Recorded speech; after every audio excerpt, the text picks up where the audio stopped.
N'oubliez pas de vous abonner à la page du groupe Rizaël en cliquant sur le bouton s'abonner, ensuite sur la petite cloche de notification et sur toutes pour recevoir toutes nouvelles vidéos postées sur la page. Merci.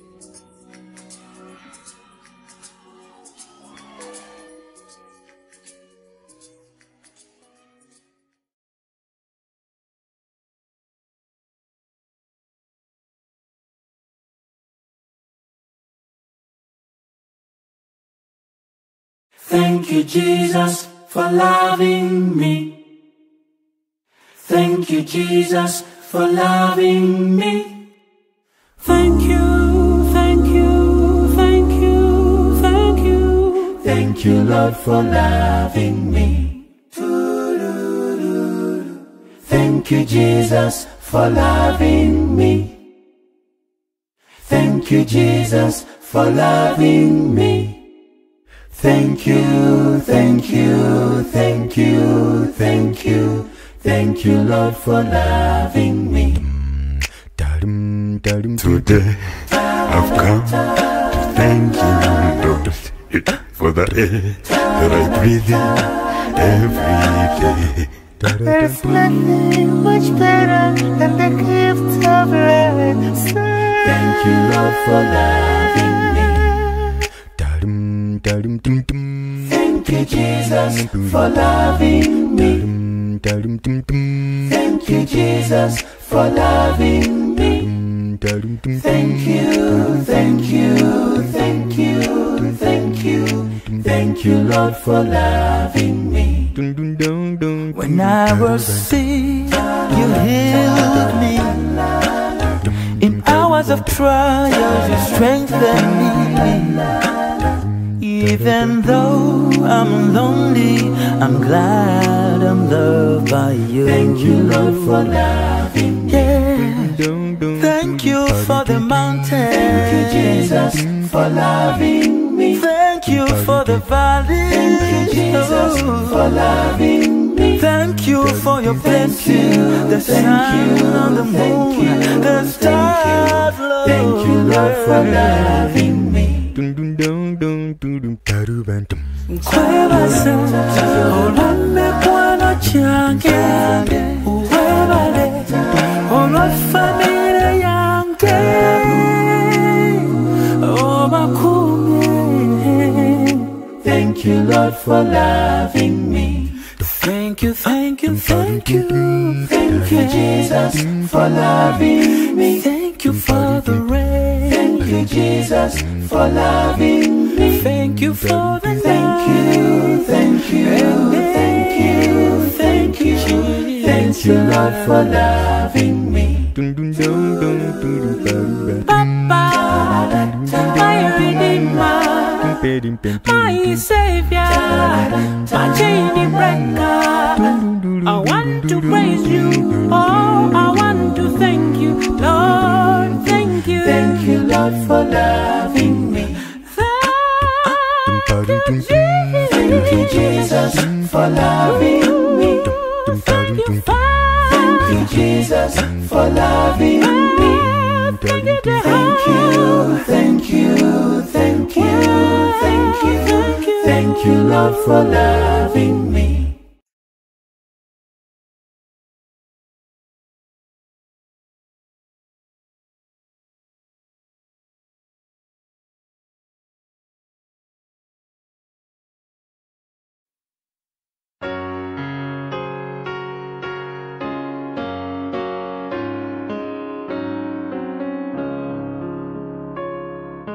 Jour après jour, durant le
Saint, gloire, honneur, majesté te soit rendue d'éternité en éternité parce que tu es digne de recevoir la louange, l'adoration et la magnificence.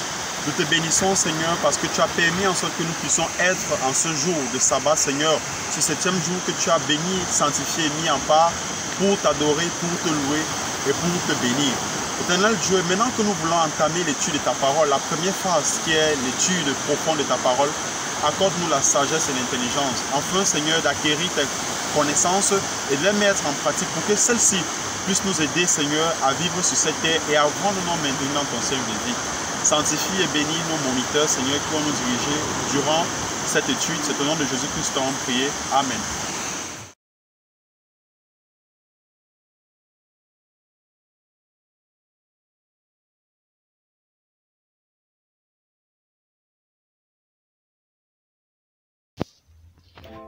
Chers amis téléspectateurs, vous qui nous prenez chaque sabbat dans le cadre de ce programme, que la grâce de notre Dieu soit sur vous.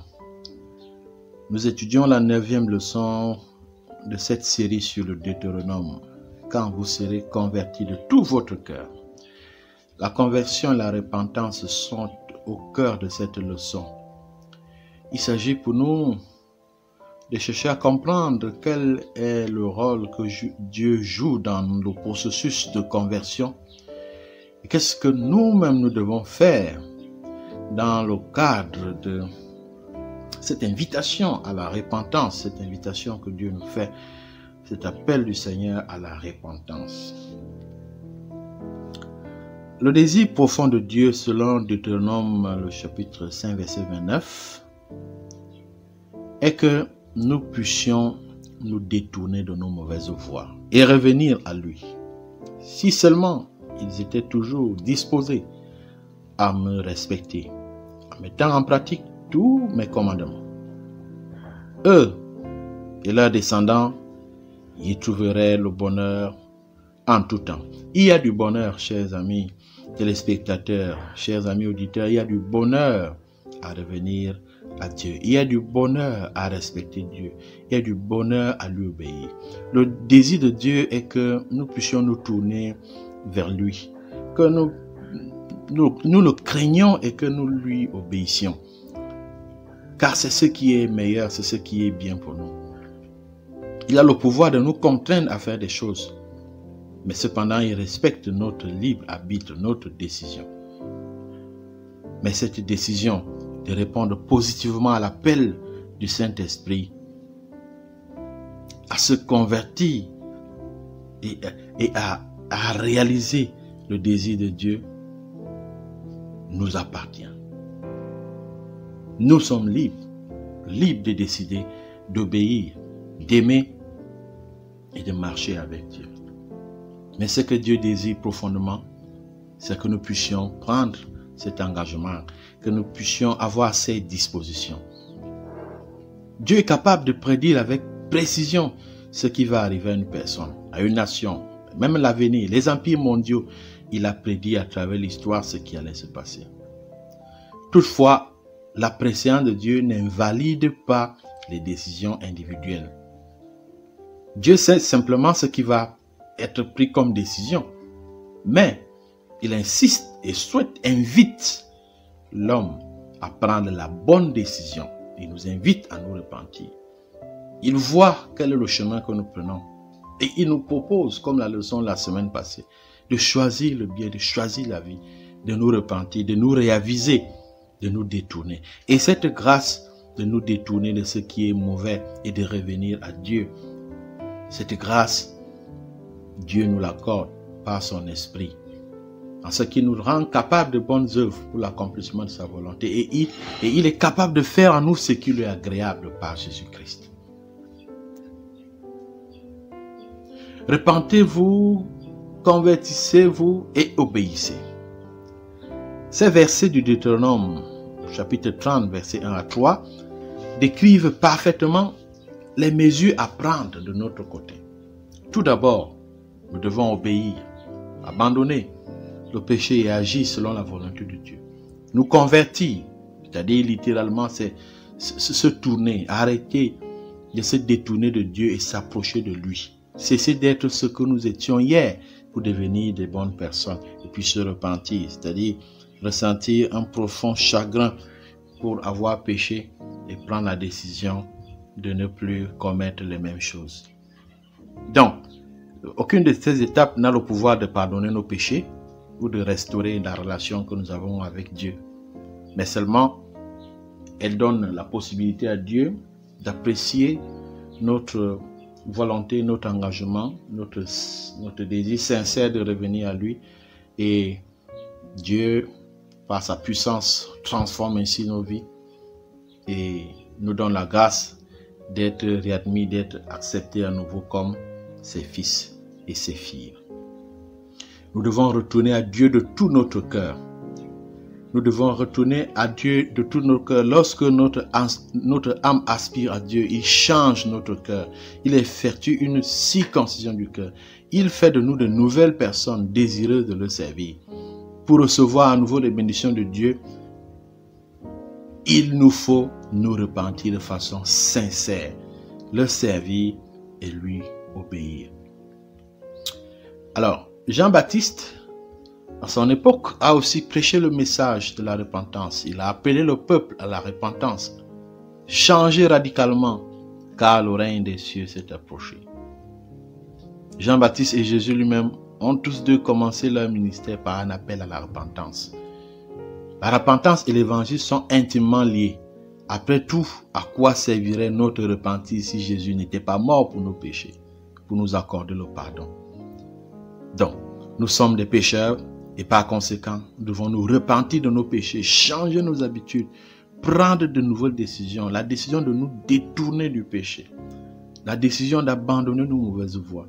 Et le Seigneur, voyant donc cet engagement, cette décision en nous, nous donnera un cœur nouveau et un esprit bien disposé afin de marcher chaque jour avec lui. Nous ne sommes pas capables par nous-mêmes de nous repentir sans le secours de l'Esprit de Dieu. La repentance est un don du Christ, aussi bien que le pardon. Cet amour nous attire à lui.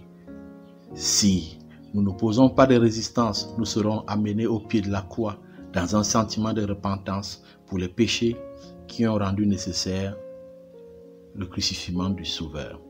Alors l'Esprit de Dieu produira une vie nouvelle dans l'âme croyante. Pensées et désirs seront amenés captifs à l'obéissance du Christ. Le cœur et l'esprit seront créés à nouveau. Ellen White dans Jésus-Christ, page 58. Chers amis auditeurs, l'essentiel de cette leçon, c'est que nous avons tout intérêt, nous gagnons. Ce qui est de mieux pour nous, c'est de nous détourner de mauvaises voies, de revenir à Dieu qui n'hésitera pas à nous pardonner, à nous accepter à nouveau et nous donner l'occasion et le privilège de redevenir ses enfants et de nous faire profiter des immenses grâces et des desseins qu'il a formés pour nous. Il n'y a aucun péché qui soit au-dessus du pardon de l'Éternel. Si nous confessons nos péchés, il est fidèle et juste pour nous les pardonner et nous purifier de toute iniquité. Ne soyons pas accablés par le sentiment de culpabilité. Ne nous décourageons pas à cause de notre ancienne manière de vivre ou alors que nous pensions que nous avons un péché qui soit impardonnable. Dieu est amour. Reviens à lui de façon sincère. Viens t'humilier au pied de la croix du Christ comme un mendiant de sa grâce et de son amour et Dieu fera le reste. Que Dieu vous bénisse, qu'il vous accorde une vie joyeuse, un bon sabbat. Shalom.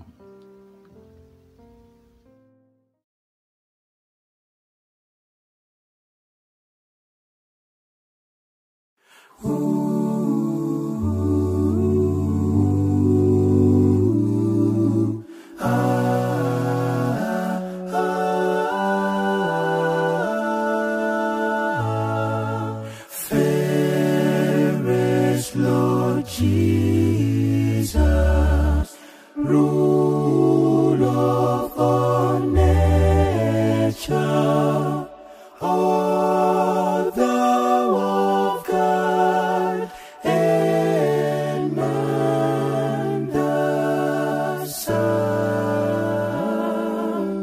thee will I cherish.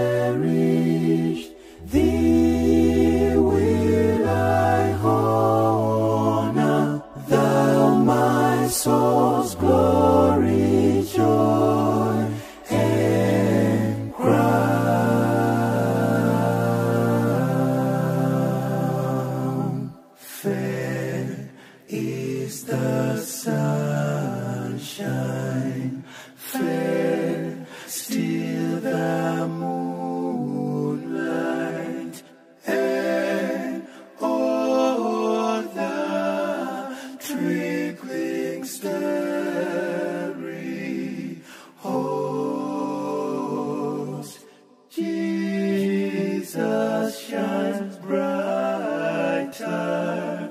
Jesus shines purer than all the angels heaven can boast. Beautiful Savior, Lord of all nations, Son of God, and Son of Man.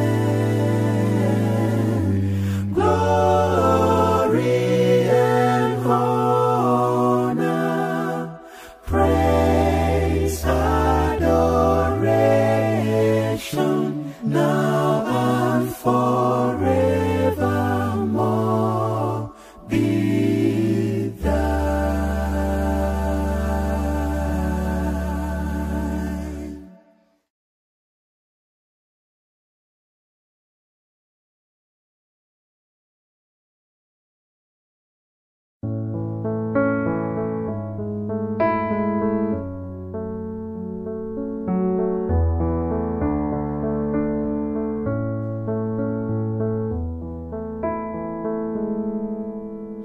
Wise men say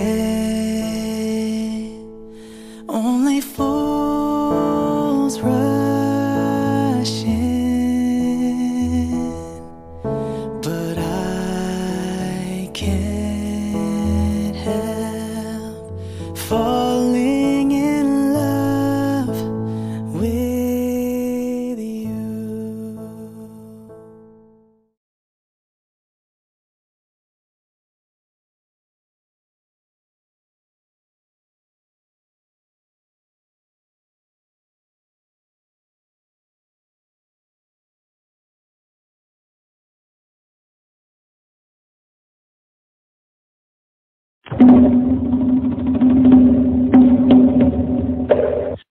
Pasteur Assembemiono Gvalé Guillaume, bonjour.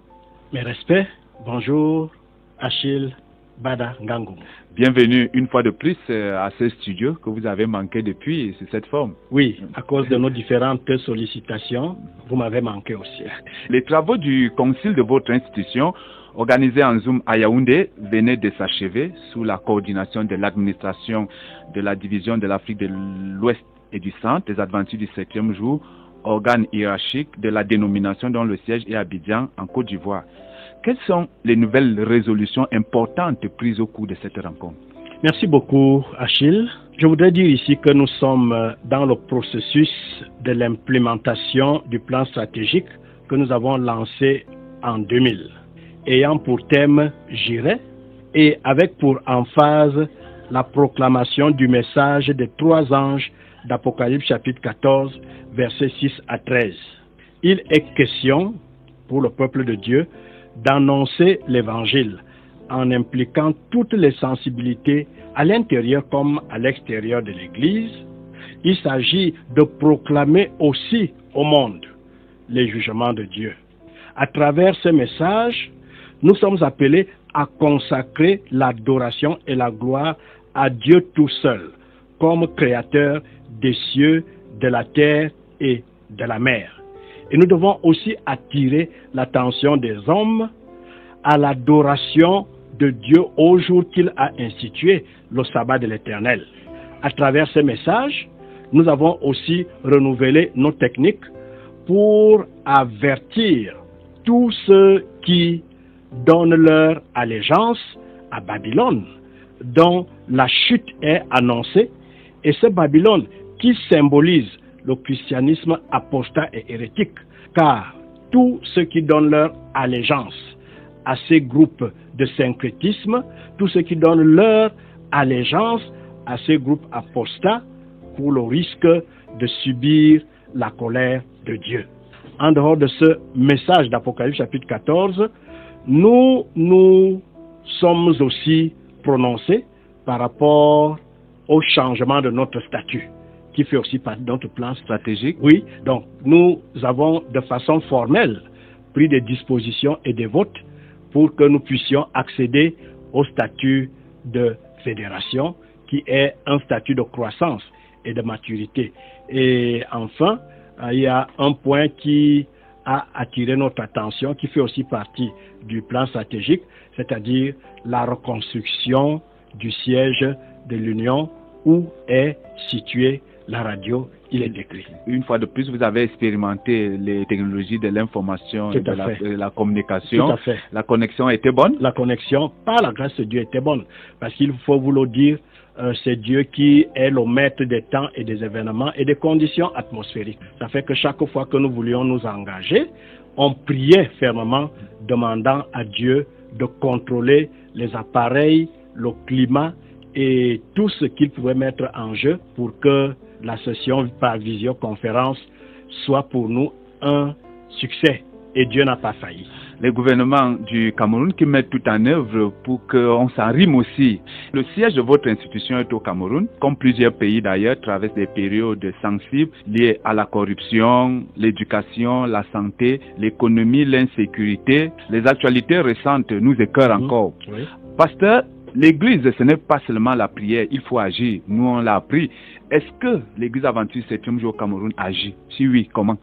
L'Église agit, d'autant plus qu'il y a un cantique que nous exécutons et qui dit « Prie, agis jour après jour ». Et d'ailleurs, dans le livre de Jean, chapitre 9, Jésus dit « Mon Père agit et moi-même aussi j'agis ». L'Église adventiste du 7e jour joue le rôle de sensibilisation et de conscientisation des Camerounais dans l'ensemble et des membres de l'Église en particulier à travers des séminaires, des prédications et à travers l'assistance matérielle dans le cas où beaucoup de ces défis font des victimes et des sinistrés, à travers des forats, à travers des contacts individuels dans nos écoles, dans nos églises, dans nos quartiers. Nous appelons à la conscience des uns et des autres. Mais Achille, nous regrettons malheureusement la résurgence fulgurante d'un certain nombre de vices pernicieux et aussi de gangrènes sociales telles que la corruption, les déviations sexuelles, avec tout ce qu'on a aujourd'hui, tels que les sex tapes, les sex shops, les sex toys, les sex business, les sex music, les sex, la pornographie qui aujourd'hui malheureusement endeuille nos populations. Nous nous engageons à reconscientiser les uns et les autres pour que nous puissions revoir la dignité de l'être humain, quelle que soit l'activité que nous menons. Ça peut être dans notre ministère, ça peut être dans notre église, ça peut être dans les activités sportives. Il est question pour nous de savoir que nous avons la dignité d'avoir été créés par Dieu et que notre corps ne saurait être troqué pour les plaisirs pernicieux. Je rappelle à nos auditeurs qui nous suivent sur le poste national de la Cameroun Radio Television CRTV et ses stations partenaires que c'est un entretien avec pasteur Assemble Mionovalé Guillaume. Il est le président de l'église adventiste du 7e jour au Cameroun ou Union Mission du Cameroun selon notre appellation. Nous parlons de la vie à l'église. Pasteur président, l'actualité c'est aussi la prévention contre le coronavirus qui a d'ailleurs fait des victimes parmi vos fidèles adventistes. Bien sûr. Ailleurs, le vaccin est obligatoire. Ici, il est facultatif, mais encouragé. Quelle est à nouveau la position de l'église adventiste du 7e jour? Vous le dites, Achille. L'église adventiste du 7e jour encourage fortement ses membres à se faire dépister contre le Covid-19 et à se faire vacciner, car, nous le redisons, prévenir vaut mieux que guérir. Cependant, nous laissons chacun devant sa propre conscience sans avoir à recourir aux pressions de quelque manière que ce soit.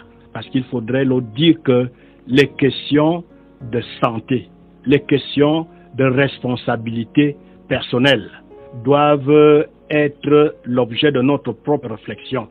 Mais pendant que nous sensibilisons les uns et les autres, nous disons tout de même que nous devons réfléchir parce que nous pouvons être vecteurs, nous pouvons être porteurs d'un virus et nous serions plus responsables si nous faisions un pas pour dire que ma santé n'est pas obligatoirement la mienne.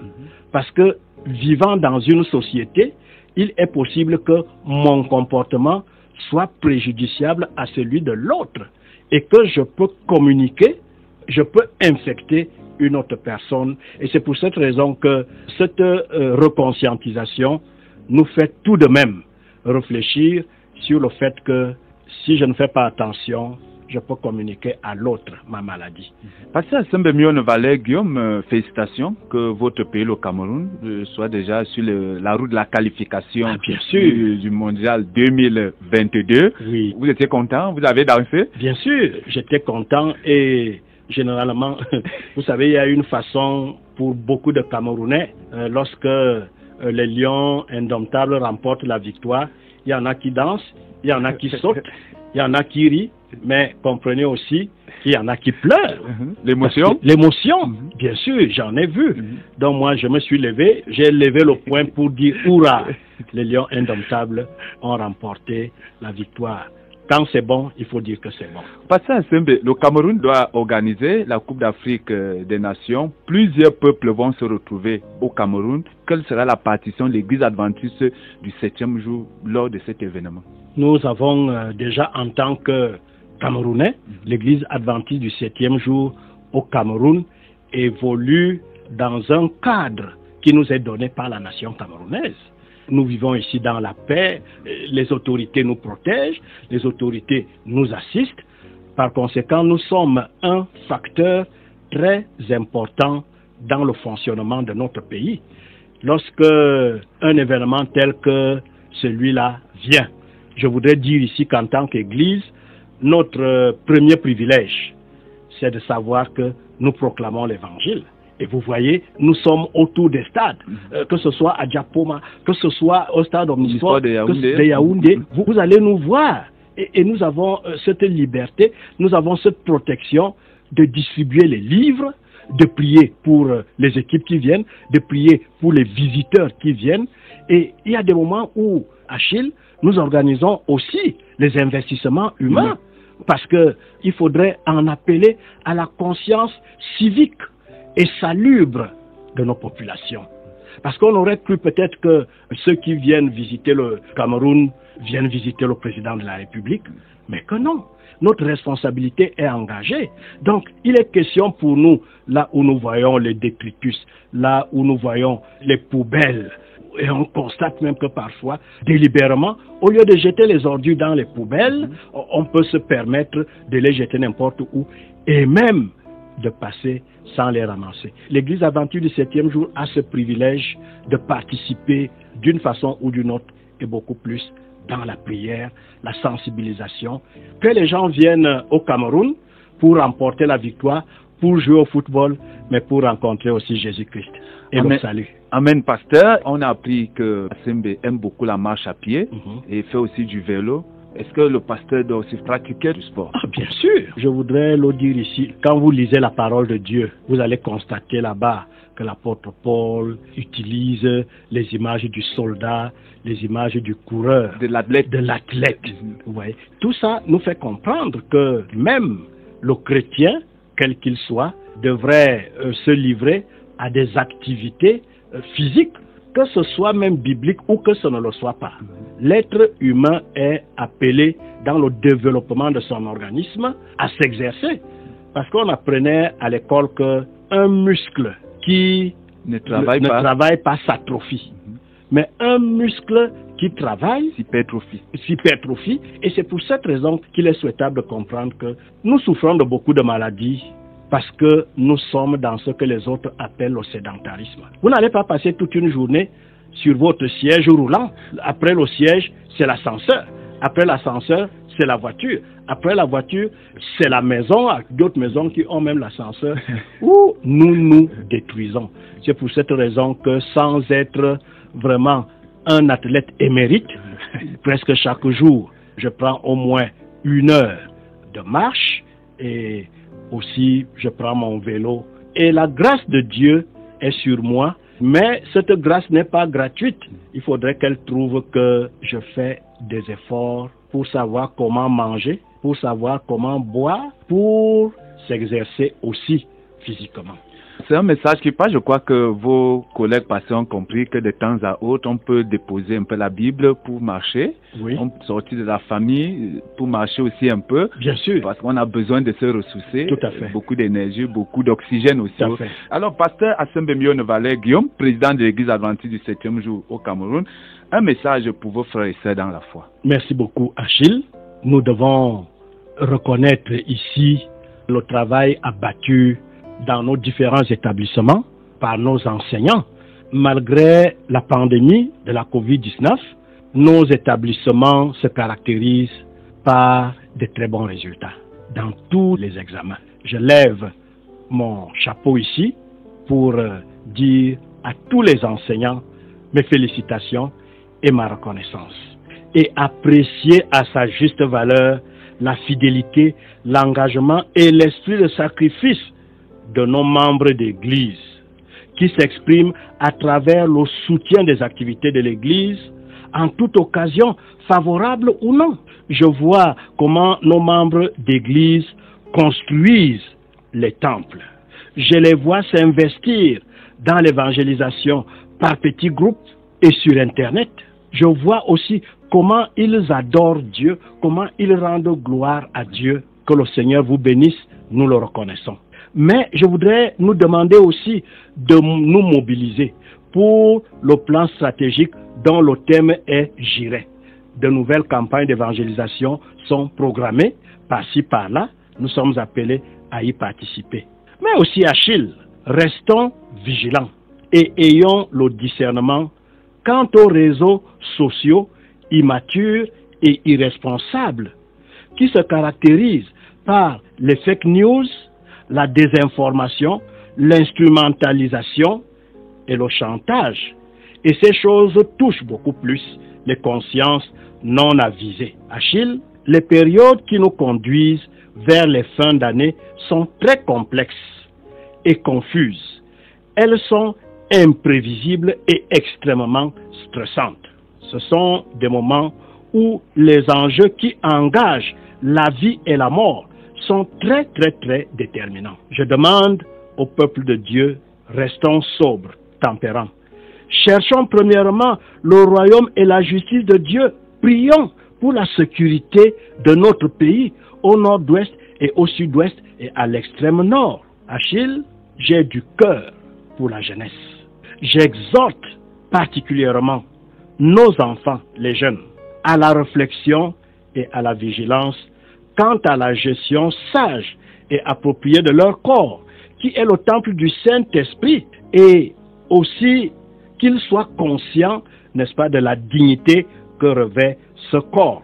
Il doit être protégé contre les déviations de tout genre.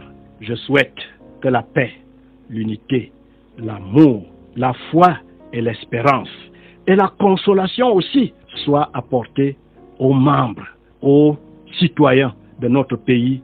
Achille, nous avons vu ces derniers temps les autorités qui nous quittent à toute leur famille. Nous prononçons ici des paroles de consolation en attendant que le Saint-Esprit les console et que Jésus-Christ revienne nous sauver de ce monde et nous conduire vers la patrie où il n'y aura plus tous ces vices que nous avons mentionnés ici, mais nous aurons à vivre éternellement.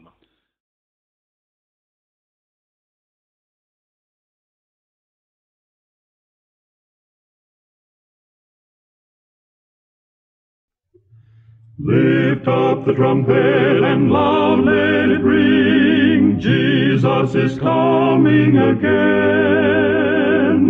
Cheer up, ye pilgrims, be joyful and sing. Jesus is coming again. Coming again, coming again. Jesus is coming again.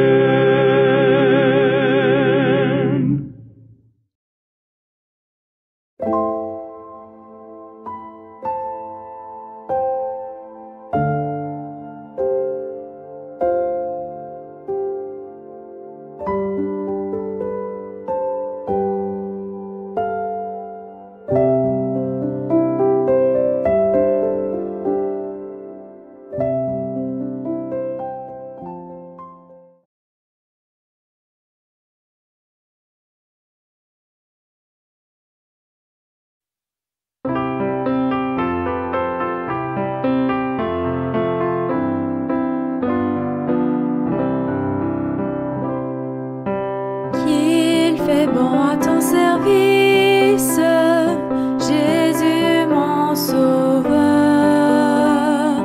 qu'il m'ait tout en sacrifice de t'offrir mon cœur. Oh Jésus, prends ma vie, elle est toute à toi, et dans ta grâce infinie, du mal sauve-moi. Pour me posséder toi-même, tu m'as racheté. Fais que désormais je n'aime que ta volonté. Oh Jésus, prends ma vie, elle est toute à toi, et dans ta grâce infinie, du mal sauve-moi. Comme l'ange au vol rapide, je veux te servir. Je veux te suivre, ô mon guide, toujours t'obéir. Oh Jésus, prends ma vie, elle est toute à toi, et dans ta grâce infinie, du mal sauve-moi. Travaux, luttes et souffrances, que craindrais-je encore? Oh Christ est mon espérance, au ciel mon trésor. Oh Jésus, prends ma vie, elle est toute à toi, et dans ta grâce infinie, du mal sauve-moi.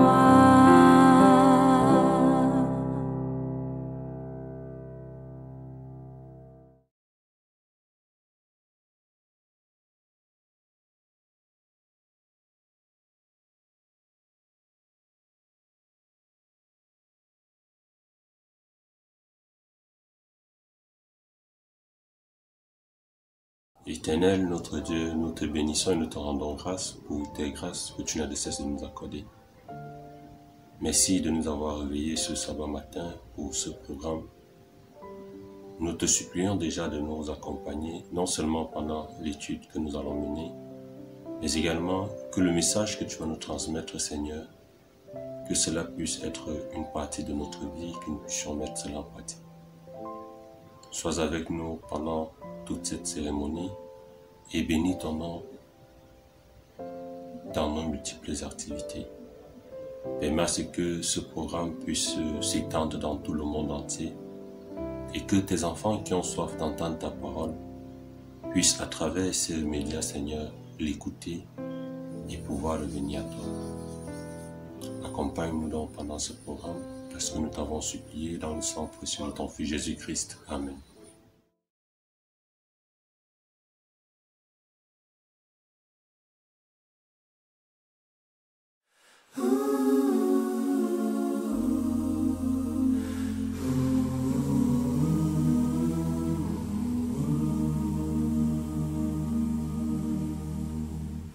Je t'exalterai, Seigneur, parmi toutes les nations. Je s'élèverai, je chanterai ta gloire, car ton immense amour s'élève jusqu'aux nues. Ta fidélité jusqu'aux cieux. Seigneur,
Chers frères et sœurs en Christ, chers amis auditeurs, bonjour et bon sabbat. C'est toujours une joie pour moi de pouvoir vous souhaiter une cordiale bienvenue à votre émission Espérance et vie. Le titre du sermon de ce sabbat est La danse des morts. La danse des morts. Prions. Saint-Esprit, viens et prends possession de ton serviteur que je suis. Parle à travers ton serviteur et touche les cœurs de tes enfants, de tous ceux qui sont connectés maintenant et qui sont en train de suivre ce sermon, cette émission Espérance et vie. Du commencement, l'école du sabbat, jusqu'au sermon Seigneur, touche tes enfants. Bénis ton serviteur, le pasteur René Blaise Mbopako, qui vraiment est un instrument utile entre tes mains dans le cadre de l'école du sabbat. Bénis-le, lui et toute sa famille. Bénis tous ceux qui, de près ou de loin, Seigneur, nous soutiennent pour l'avancement de ton œuvre. Nous pensons particulièrement à ta fille, Madame Fisher Marthe, qui est aux États-Unis avec toute sa famille, son mari et ses enfants. Bénis-les, Seigneur. D'une manière spéciale, bénis ton Église, tes enfants qui sont éparpillés dans le monde entier, Seigneur. Et permets que tous ceux qui sont en train d'écouter ce sermon, tous ceux qui sont en train de suivre cette émission, puissent être richement bénis aujourd'hui. Parce que nous t'avons prié, parce que t'es supplié au précieux nom de Jésus-Christ. Amen. J'ai dit, le titre du sermon, c'est La danse des morts. La danse des morts. Lorsque nous ouvrons nos Bibles dans le livre d'Ézéchiel chapitre 37. Ézéchiel chapitre 37. Vous êtes avec moi? Ézéchiel chapitre 37. À partir du premier verset, il est écrit: La main de l'Éternel fut sur moi, et l'Éternel me transporta en esprit et me déposa dans le milieu d'une vallée remplie d'ossements. Il me fit passer auprès d'eux tout autour, et voici, ils étaient fort nombreux à la surface de la vallée, et ils étaient complètement secs. Il me dit: Fils de l'homme, ces eaux pourront-ils revivre? Je répondis: Seigneur Éternel, tu le sais. Il me dit: Prophétise sur ces eaux, et dis-leur, ossements desséchés, écoutez la parole de l'Éternel. Ainsi parle le Seigneur, l'Éternel, à ces eaux. Voici, je vais faire entrer en vous un esprit, et vous vivrez. Je vous donnerai des nerfs, je ferai croître sur vous de la chair, je vous couvrirai de peau, je mettrai en vous un esprit, et vous vivrez, et vous saurez que je suis l'Éternel. Je prophétisais selon l'ordre que j'avais reçu, et comme je prophétisais, il y eut un bruit. Et voici, il se fit un mouvement, et les eaux s'approchèrent les uns des autres. Je regardais, et voici, il leur vint. Voici, il leur vint des nerfs, la chair crue, et la peau les couvrit par-dessus. Mais il n'y avait point en eux d'esprit. Il me dit: Prophétise et parle à l'esprit. Prophétise, fils de l'homme, et dis à l'esprit: Ainsi parle le Seigneur, l'Éternel. Esprit, viens des quatre vents, souffle sur ces morts, et qu'ils revivent. Je prophétisais selon l'ordre qu'il m'avait donné, et l'esprit entra en eux, et ils reprirent vie. Et ils se tinrent sur leurs pieds. C'était une armée nombreuse, très nombreuse.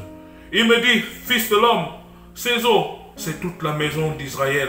Voici, ils disent: Nos eaux sont desséchées, notre espérance est détruite, nous sommes perdus.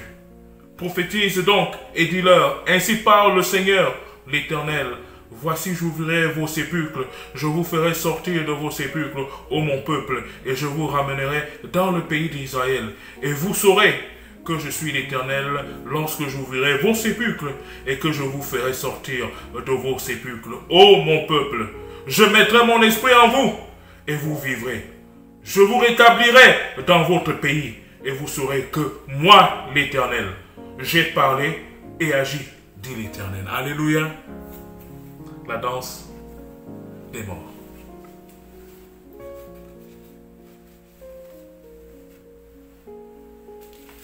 Voici le prophète Ézéchiel, que l'Éternel montre une vision dans une vallée remplie d'ossements. Et ce qui a d'abord attiré mon attention, c'est au premier verset. La main de l'Éternel fut sur moi et l'Éternel me transporta en esprit et me déposa dans le milieu d'une vallée remplie d'ossements.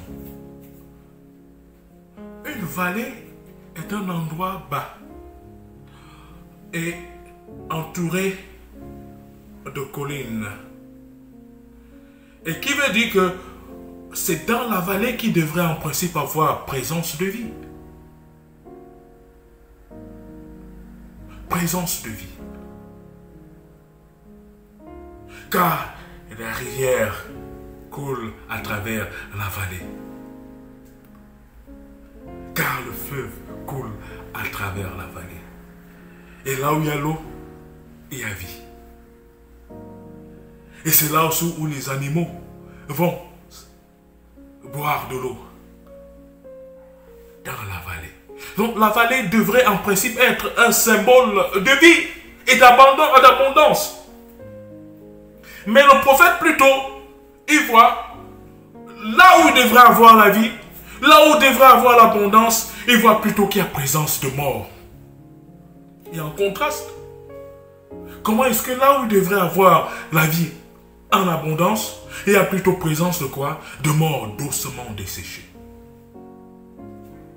Une vallée remplie d'ossements. Verset 2. Il me fit passer auprès d'eux, tout autour, et voici, ils étaient fort nombreux à la surface de la vallée, et ils étaient complètement secs. Imaginez. Fort nombreux. C'est-à-dire très nombreux dans la vallée. Et ils étaient complètement secs. Comment est-ce que là où il devrait avoir, là où il y a l'humilité, là où il y a l'eau, l'eau c'est la source de vie. Et Jésus-Christ dit dans sa parole, je suis l'eau de vie. Comment donc est-il possible que là où il y a l'eau, là où il y a l'humilité, mais là les eaux sont, il y a la mort, il y a les ossements. Et les eaux sont comment secs, malgré que ces eaux sont où? Dans un milieu où il y a de l'humilité, où il y a de l'eau. Mes frères et mes sœurs, l'église est semblable à une vallée. L'église est semblable à une vallée où circule l'eau de vie, la parole de vie. Où est l'eau de vie, Jésus-Christ, l'eau de vie. Mais malgré la présence de Jésus-Christ, dans la vallée, dans la communauté des chrétiens, dans la communauté des croyants, dans la communauté de ceux qui espèrent en Dieu, comment est-ce que dans la communauté, dans l'église, là où les enfants de Dieu se trouvent, et où ils invoquent le nom de l'Éternel, où Jésus-Christ, l'eau de vie, est présent. Comment se fait-il que là où il devrait donc avoir prospérité, guérison, abondance, succès, réussite, joie, bonheur, paix, on trouve plutôt les conflits, le péché, la maladie, les échecs, les blocages. Là où Jésus-Christ est présent, la vallée. Est-ce que vous comprenez un peu? Il y a un contraste. Comment est-ce que les enfants de Dieu, qui devraient être la tête et non la queue, qui devraient être toujours en haut, comme Deutéronome chapitre 28 le dit, mais les enfants de Dieu se retrouvent toujours la queue. La majorité des enfants, vous les voyez les chrétiens, ils sont là beaucoup. Ils ont des problèmes. Ceux qui ont des problèmes de maladie, ceux qui ont des problèmes dans leur foyer, ceux qui ont des problèmes de couple, ceux qui ont des problèmes d'emploi, ceux qui ont des problèmes de business ne parviennent pas à prospérer, ceux qui ont des problèmes de paix, ils n'ont pas la paix dans leur famille. Vous allez voir que la majorité des familles chrétiennes, plusieurs familles chrétiennes, vous allez voir que c'est là même où le diable attaque. C'est là même où il y a des mauvaises choses. Comment se fait-il que ce sont dans les églises chrétiennes qu'on trouve aussi les sorciers? Les sorciers qui entrent même et qui sont avec vous. Vous ne savez même pas qui sont des sorciers. Mais c'est là qu'ils fonctionnent. Dans la vallée. Dieu avait déjà montré ça au prophète Ézéchiel. Regardez dans la vallée. Là où circulent les rivières, là où circulent les fleuves, là où il y a la vie en abondance, là où il fait bon vivre. C'est là plutôt qu'on trouve quoi? Les ossements comment secs. Est-ce que vous êtes avec moi? C'est là où le prophète Ézéchiel lui voit plutôt quoi? La présence de mort en abondance. La Bible dit, le verset 2, il me fit passer auprès d'eux tout autour. Et voici, ils étaient forts et nombreux. Fort nombreux. Oui. Parfois, nous nous disons que nous sommes ceux qui avons le message de l'évangile. Nous avons la vérité. Oui, nous les chrétiens, c'est nous qui avons la vérité. Nous avons la Bible, la parole de Dieu. Et nous nous disons que nous sommes forts. Mais ici, le prophète voit que cette communauté, des gens qui sont forts, entre guillemets, mais qui sont secs, morts. Alors qu'ils sont là où coule la rivière, là où c'est humide, mais ils sont secs, malgré qu'ils soient dans un endroit humide. Combien de fois certains d'entre nous sommes secs dans l'église alors que nous devons être pleins de bénédictions, plus de bénédictions, mais nous sommes secs, pas de bénédictions, nous sommes secs à cause de nos péchés, nous sommes secs, pourtant à côté de Jésus-Christ.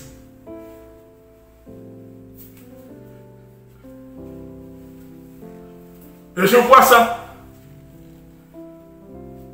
dans même les sites où on invoque, les sites internet où on invoque le nom de Dieu. Vous allez voir.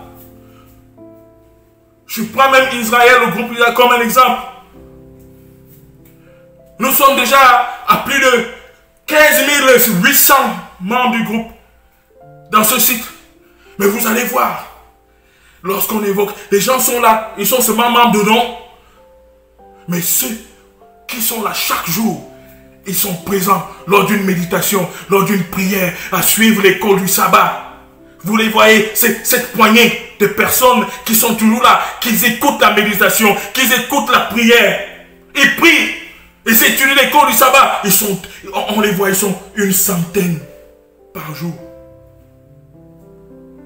Tu vois, une centaine de personnes qui disent Amen. Dans un groupe qui a plus de 15 000. Oui, c'est ça qu'Ézéchiel a vu. Les gens qui sont des chrétiens de nom, ils ont leur nom inscrit dans les registres de l'église.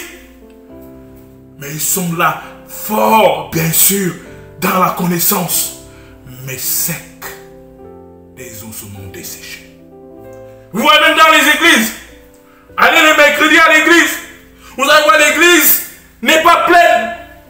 La majorité, vous allez voir, lors des prières des mercredis, le moment même de la prière, où on doit venir invoquer le nom de l'Éternel, présenter à l'Éternel nos sujets de prière. Vous allez voir dans les mercredis, les églises sont vides. Les églises sont vides. Mais c'est là que vous voyez samedi matin. Vous voyez l'église est pleine. Alors qu'au rendez-vous de prière avec Dieu le mercredi, l'église est presque vide. Parce que les gens sont devenus des chrétiens de nom. Ils vont à l'église par formalisme, formalité. Ils se disent forts, mais ils sont secs, des ossements desséchés. Et on se pose la question, Seigneur, sauve-nous.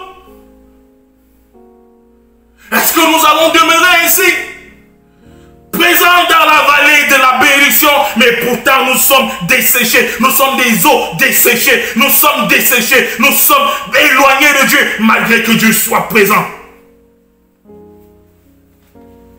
C'est pourquoi il ne suffit pas d'aller à l'église. Pour ceux qui disent qu'on est enfant de Dieu, il faut vivre la volonté de Dieu.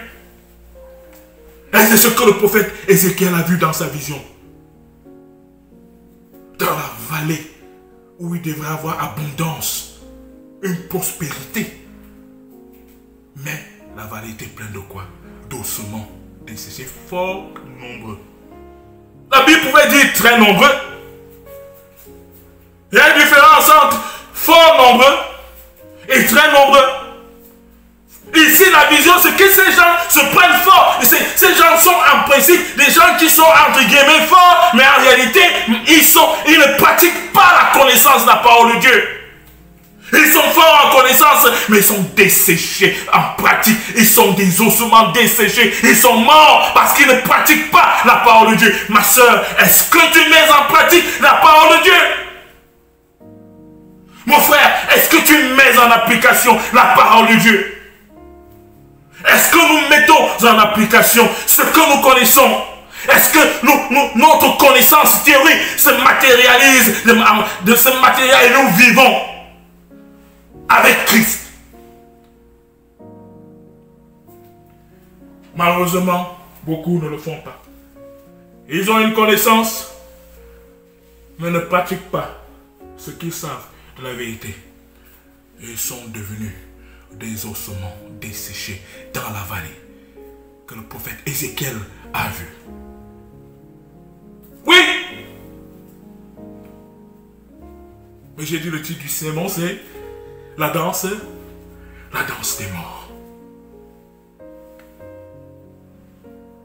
La danse des morts.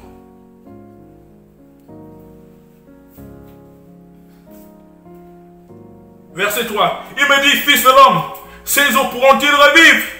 Je répondis, Seigneur éternel, tu le sais. Comme nous nous posons souvent la question, est-ce que je vais réussir? Est-ce que je vais guérir? Seigneur, pourtant je suis à l'église, je pars à l'église chaque fois, mais ça ne va pas dans ma vie, ça ne va pas dans ma famille, ça ne va pas dans mon foyer, ça ne va pas dans mes études, mes enfants, ça ne va pas à mes enfants. Même dans mon lieu de service, ça ne va pas. Je suis même Bayam Salam, Seigneur, ça ne donne pas.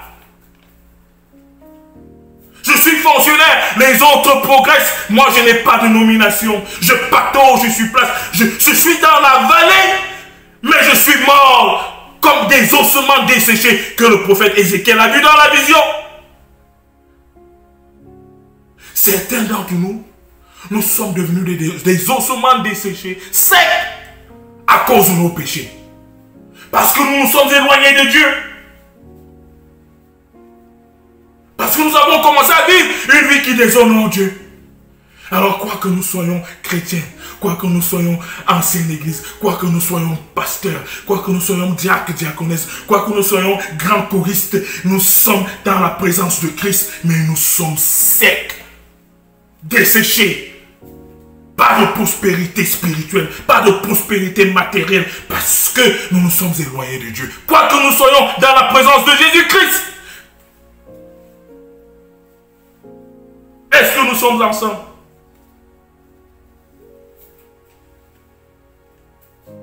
Verset 4, il me dit, prophétise sur ces eaux et dis-leur, ossements desséchés, écoutez la parole de l'Éternel. Alléluia.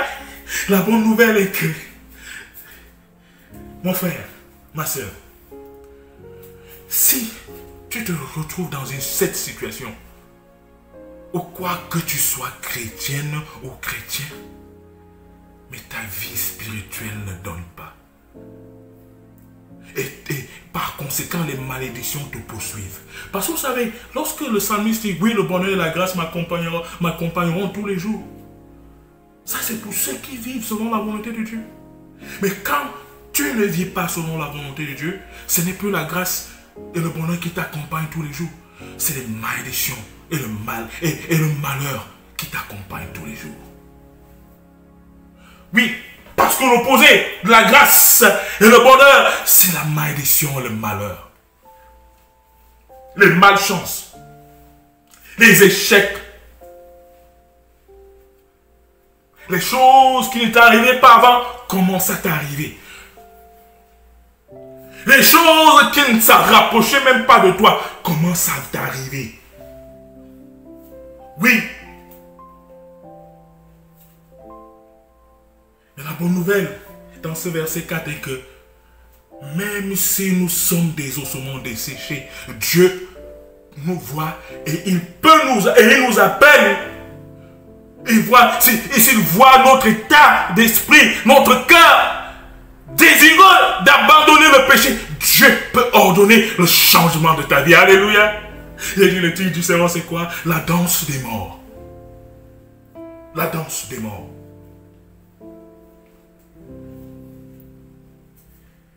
Oui. Avant tu étais avec Dieu, après tu t'es éloigné de Dieu. Et tu as commencé à avoir des problèmes. Et financièrement, ça ne donne pas dans ta vie. Et quelque part, on t'a placé dans une morgue financière.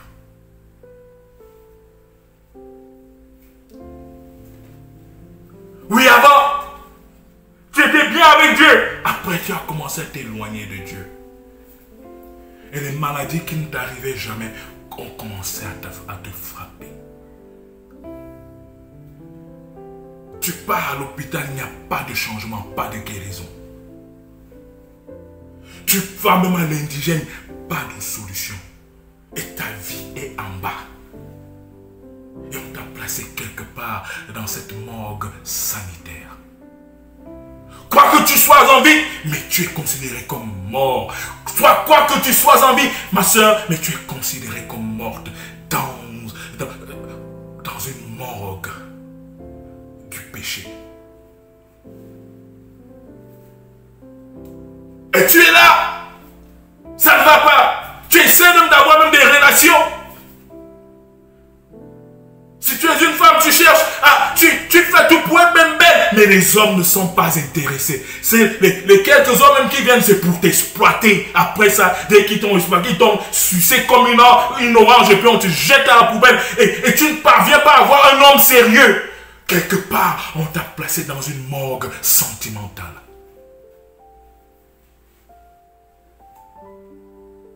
Tu fais tout pour réussir dans la vie. Tout ce que tu entreprends échoue.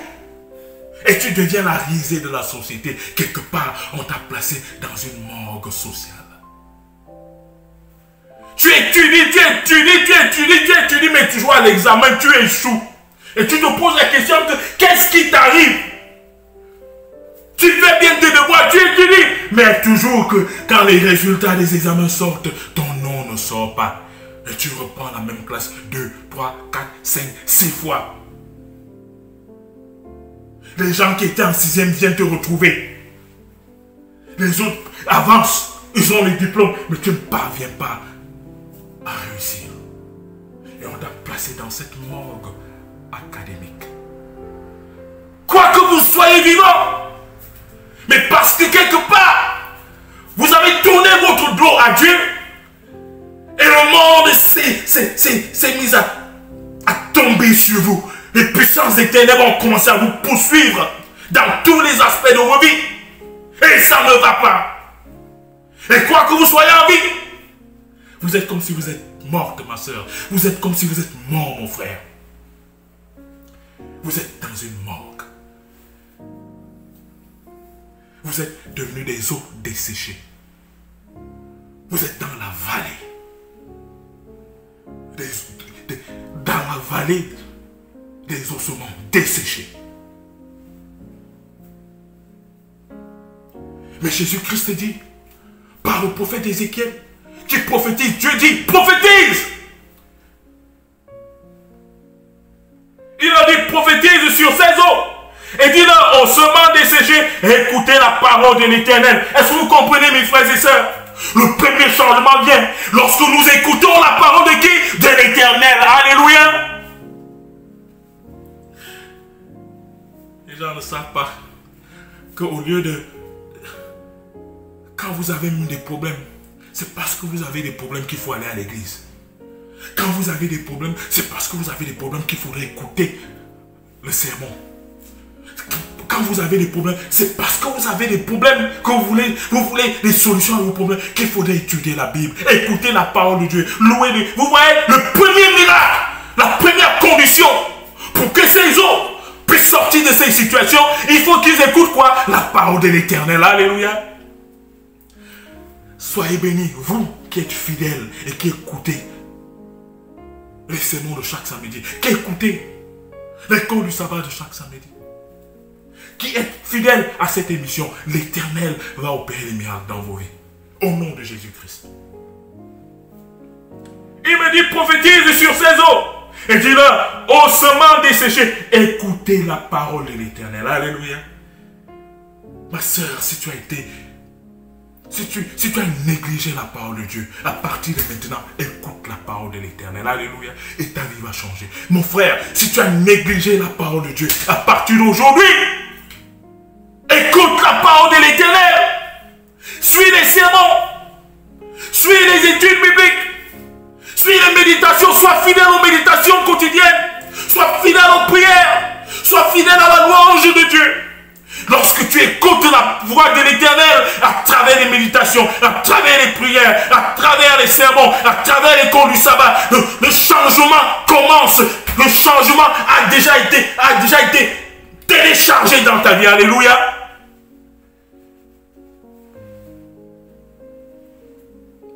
Verset 5. Ainsi parle le Seigneur, l'Éternel à ses eaux. Voici, je vais faire entrer en vous un esprit et vous vivrez. Alléluia. Quand tu écoutes la parole de l'Éternel, Dieu fait entrer en vous un esprit nouveau. Alléluia. Si ton visage était couvert par un esprit de malchance, Dieu, à travers l'écoute de la parole, ordonne le départ de cet esprit de malchance. Alléluia. Si ton corps était couvert par des malédictions, des esprits de malédiction, à partir du moment où tu écoutes la parole de l'Éternel, Dieu ordonne à ces esprits de malédiction de s'en aller. Alléluia.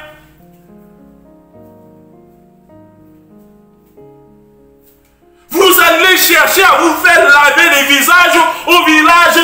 Ça vous sert à quoi? Ça n'ajoute que des malédictions sur vous. Le meilleur lavage, c'est l'écoute de la parole de Dieu. Alléluia. Oh, j'ai dit le titre du sermon, c'est quoi? La danse des morts. Alléluia. La danse des morts. Mes frères et sœurs, ne perdez pas vos temps. Allez vous faire laver au village pour sortir de vos situations. Le meilleur lavage, c'est l'écoute de la parole de Dieu. Alléluia. C'est la méditation de la parole de Dieu. C'est la prière. C'est l'étude de la parole de Dieu. Alléluia.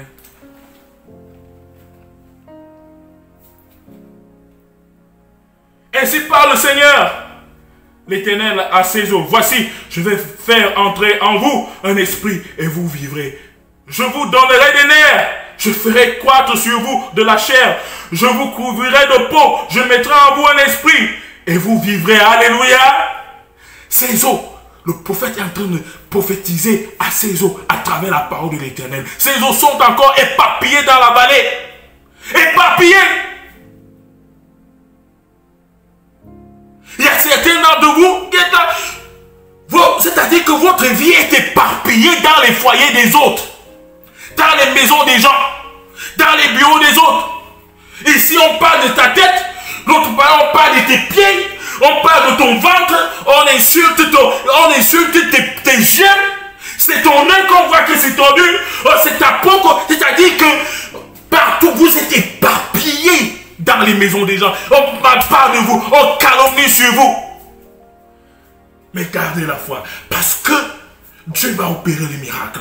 Parce que lorsque même vous êtes éparpillés, comme ces ossements desséchés, éparpillés dans la vallée, lorsque l'Éternel a commencé à prophétiser, lorsque l'Éternel a commencé à ordonner, au prophète de prophétiser, le miracle a commencé. Alléluia. Verset 7.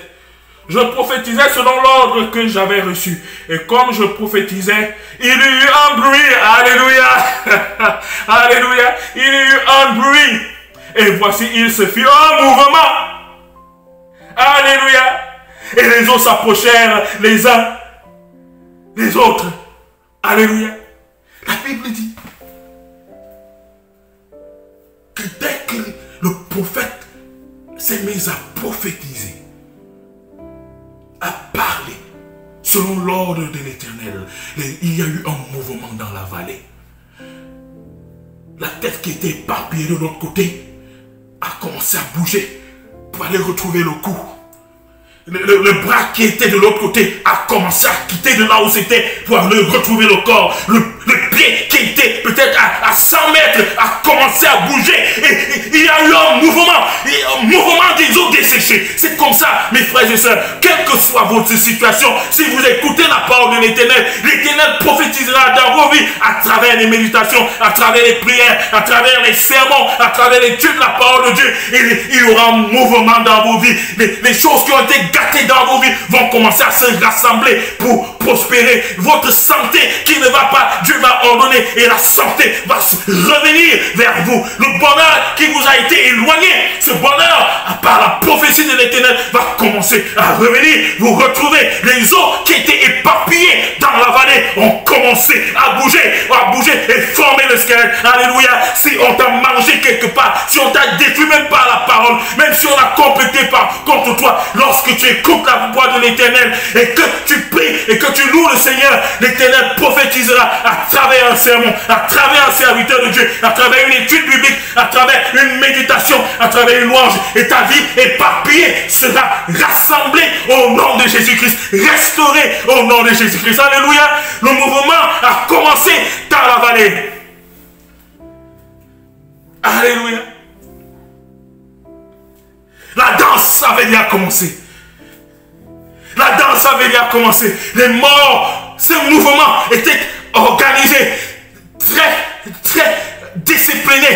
La danse des morts avait déjà commencé. Parfois, on dira que vous êtes morte. Côté sanitaire, lorsque tu invoques le nom de l'Éternel et que tu écoutes sa parole, Dieu te restaure et tu te mets à danser. Même si on dit, même si on croit que tu es morte, ma soeur, même si on dit et on croit que tu es mort financièrement, mon frère, même si on croit, on dit que tu es morte académiquement, lorsque tu écoutes la parole de l'Éternel, lorsque tu loues le Seigneur et que tu pries jour et nuit, l'Éternel restaure ta vie. Alléluia. La danse des morts avait déjà commencé. Alléluia. Je connais les frères et les sœurs que les gens avaient dit qu'ils ne feront rien dans la vie, qui seront les derniers dans la société. Des frères et des sœurs qui ont été les derniers dans tout. Des gens qui ont été gravement malades, pas de solution, mais que Dieu a restauré. Alléluia. Dieu te restaurera, ma soeur. Dieu te restaurera, mon frère.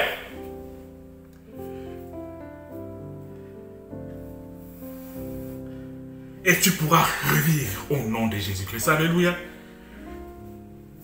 La danse des morts. Ce n'est pas que j'ai déjà vu un véritable mort danser. Non, mais c'est que j'ai déjà vu les gens à qui on a dit qu'ils ne seront plus rien dans la vie. Mais que Dieu a changé la situation, les a restaurés et élevés en dignité. Ils ont commencé à être un témoignage de la gloire de l'Éternel. Alléluia. Si tu es morte quelque part, lève tes yeux vers le Seigneur. Si tu es mort quelque part, lève tes yeux vers le Seigneur. Écoute ta parole de l'Éternel. Vis selon sa volonté et Dieu te restaurera en dignité. Alléluia. Et c'est pourquoi j'aime ce chant que les femmes ont l'habitude de chanter. Ayene. Ayene duma, ayene Jesus mona zambe, ayene duma, ayene befam besebaduna, ayene duma, ayene binga besebaduna, ayene duma, ayene Jesus ayene duma, ayene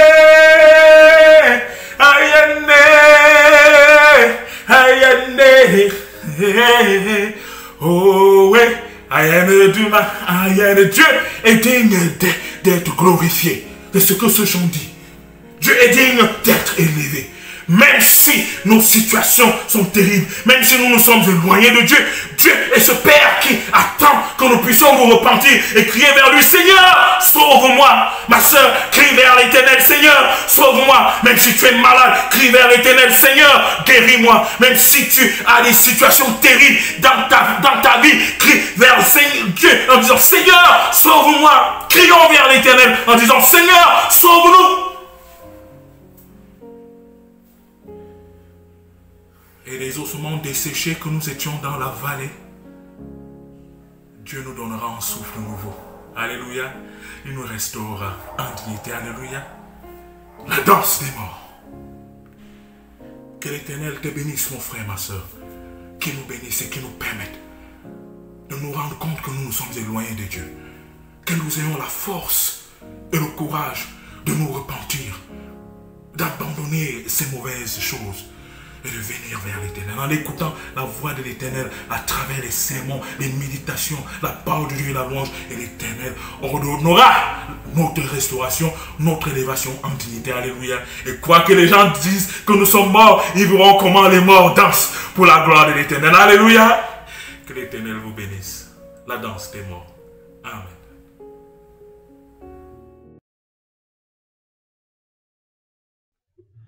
Lift up the trumpet and loud let it ring. Jesus is coming again. Cheer up, ye pilgrims, be joyful and sing. Jesus is coming again.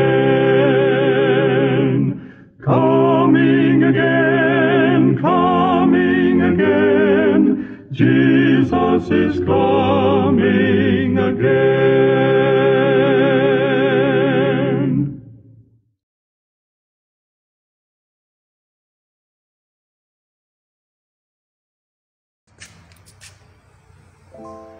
Que l'Éternel vous bénisse et qu'il vous garde. Que l'Éternel vous conduise durant toute votre vie jusqu'à l'avènement du Seigneur Jésus-Christ. En Jésus-Christ nous avons prié. Amen.